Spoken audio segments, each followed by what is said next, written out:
All right, everyone, it's time for some analysis lead up to 2020, another little bit here. We've got a more fleshed out Democratic field now. Warren's in. Klobuchar, I think, is announcing today, supposedly, I think, if I remember correctly. That brings the field up to 7 people that are technically viable, although Klobuchar won't be the nominee. She's already got the problem of apparently she mistreated her aides and staffers very badly, like worse than Hillary Clinton, and threw stuff at them and berated them and made them break down in tears and stuff. Yes, very presidential. See, the problem is that the Democrats, their strategy has to be to provide a contrast to what Trump has done. Part of that is behavioral. The problem is if you look at the field, everyone who is currently running either has weird personality quirks, like Warren. She is easily antagonized, easily angered, and goes into a fit of rage. Cory Booker breaks down in tears, says weird shit, gets all emotional. The rest of them largely are very far left. Gillibrand being perhaps the one standout candidate who he was being embattled from the left all the time. Would be embattled, like she said Northam should resign. He's now refusing to resign based on new polling that shows that at least minority voters in the state largely don't give a fuck about him being in blackface. Imagine that. When polled, this was funny, this is a total aside, but Virginia does have to do with my 2020 anticipation. Because I think Virginia will probably flip to the Republicans at this point. This is a national embarrassment that happened there. White people disproportionately were the only group that overwhelmingly believed that Northam should resign. It was like 53% or something. Every other group polled thought he shouldn't.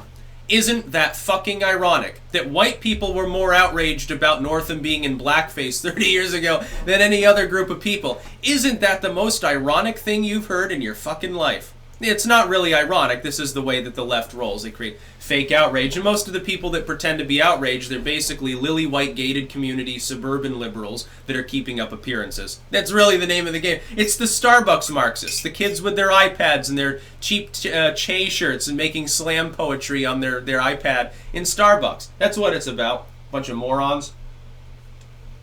They're the ones responsible for half of our problems. The more greedy boomers, maybe, running the economy into the ground over and over like they're sexually assaulting it like supposedly the lieutenant governor there likes to do. Allegedly. No, but the Democrats have set the stage, I think, largely for a Trump victory. Elizabeth Warren getting in is important because now you have a more congealed face of the Democratic Party. And it's not a face most people can get behind. I've been saying for like 3 or 4 years now, I think, Elizabeth Warren ultimately is not really viable. There were a lot of people who thought she'd get in 2016. She didn't want to do it then because she wanted to make way for Führer Hillary Clinton to be the glass ceiling breaker. I think that she expected Clinton gets in, serves a term, resigns, and then maybe Elizabeth Warren gets in, or that Elizabeth Warren wanted to be like Secretary of State or VP or something like that, have a major executive position, get appointed to something.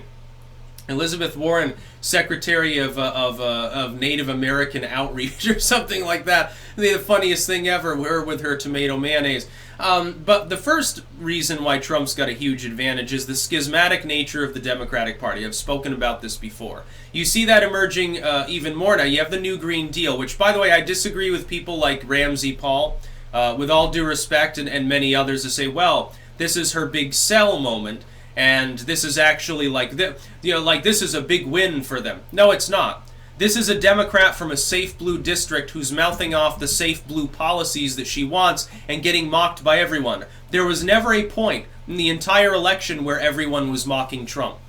There were plenty of points in which the pundit class was, but not in the grassroots sense. But I'm mocking Alexandria Ocasio-Cortez because her plan deserves to be mocked.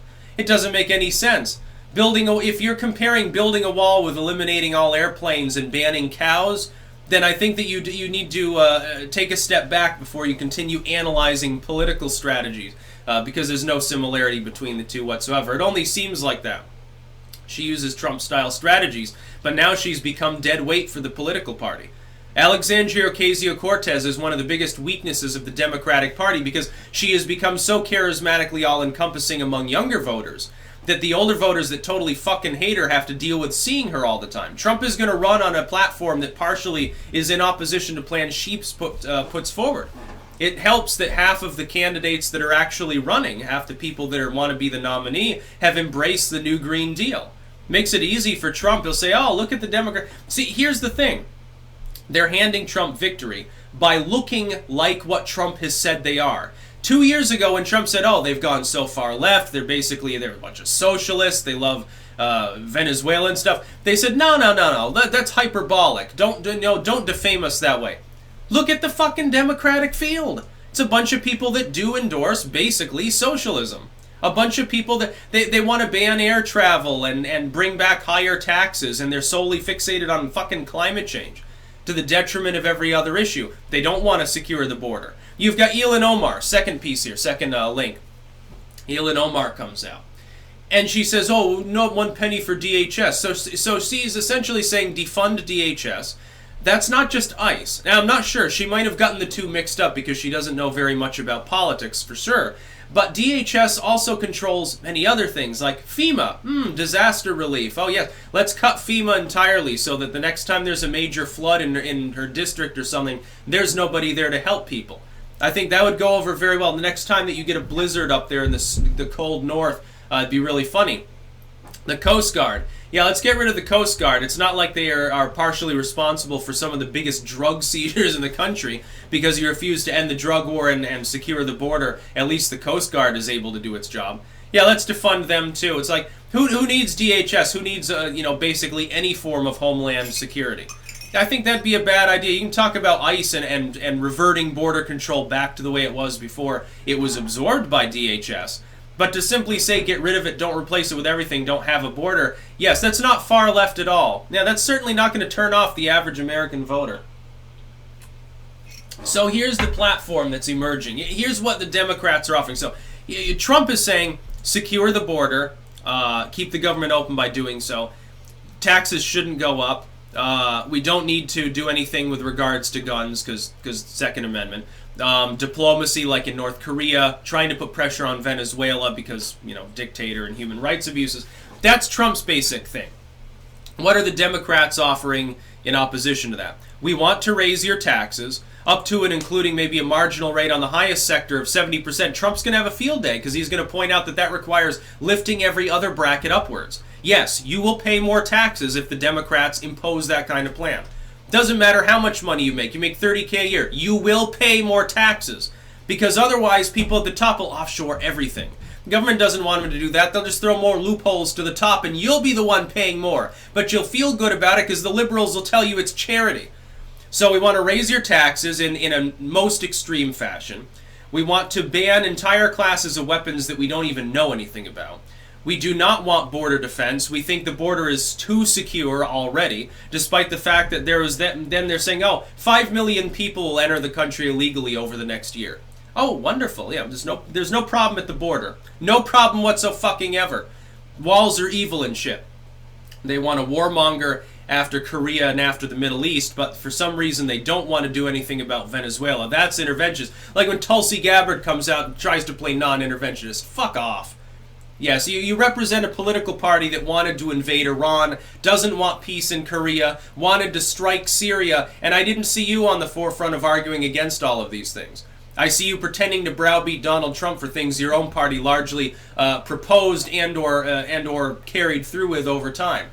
Oh my God, Trump did a thing in Venezuela. Okay, he's trying to withdraw us from several fields of combat, and your own party keeps stopping him. Criticize them. They're the ones that are keeping us in Syria and Afghanistan at this point. That's the fucking Democrats. And that's the other thing. The Democrats have become pro-war and pro-corporate fascism. They love censorship. Oh my God, we gotta think of the children.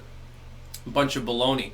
Now, I think that Trump's is set up pretty well for 2020. Looking at the economy's churning ahead. That's marker number one. Taxes are down. You're going to see that, most of you, when you file your taxes. Some of you probably already have.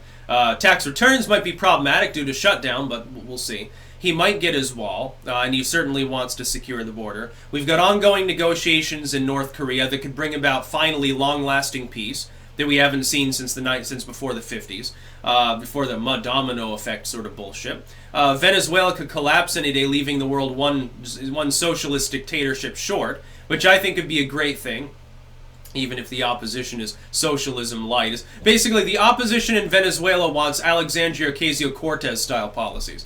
Yeah, that's what you have to look forward to, everyone. You want to adopt it here, but you reject it there because Maduro's more far left, and you love him because he's a bus driver with no actual economic jobs. That's why the liberals love him so much. They don't want to see Maduro out. They love Maduro. They want to make him president of the United States. They would love it if AOC was president.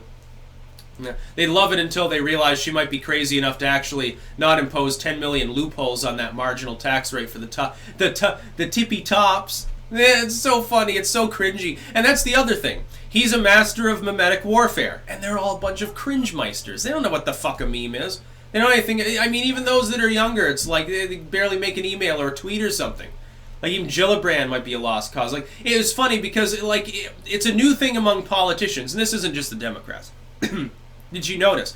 The other day, Kasich made that little video on Twitter. He's like, oh, I just went to my first yoga class. And, oh, it was more intense than I thought. I went with my wife. She just wanted to see her yoga pants. Isn't she, like, 10 years younger? Yeah, he wanted to see that. He's going to get his exercise later. Trust me. It's going to be in the form of push-ups.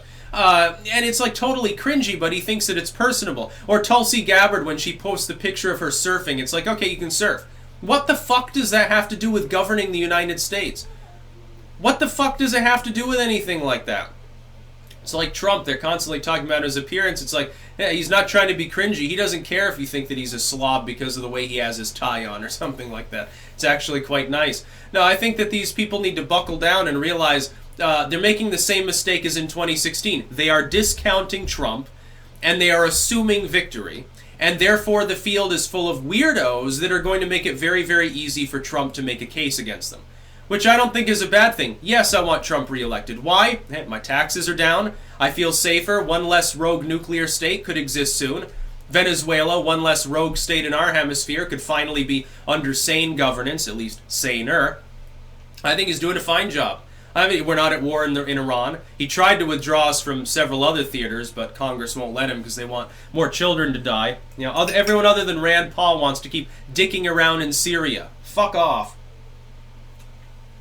Bloodthirsty asshole jingoists is what they really are. And then they'll have the gall to say that there's something wrong with a Trump, like, oh, he's bigoted and insane. Okay, well, he's not the one killing third world kids.